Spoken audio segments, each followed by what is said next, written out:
أنا gurigeyga celinay miya ibana meesh my uncle joke me kale meesha uncle guri wabu socday maam urdu sayna dhawaay uncle mama is living hada urdosan guriga meelada gurigaas eelada inta maxay u jeefatay ala duqo soo gal rabaa maxaa sameeyaa asoo gal dhaf balan biyo ay diyaarsan anoo gurigeyga celina guriga ma leeyahay maxaa waa meesha fadhiisadan way hurdo saaleedahay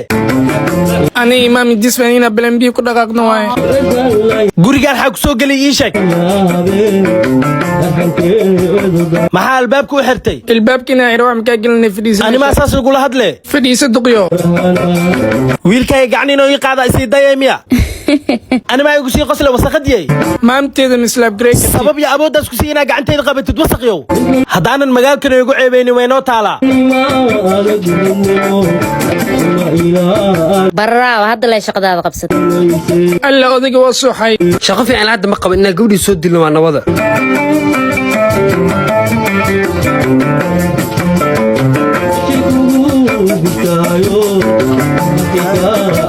دقة هذا نحكي في موكودا قبل سنين وقت مرة إني هرمنا دوانية معنا أوكي هاي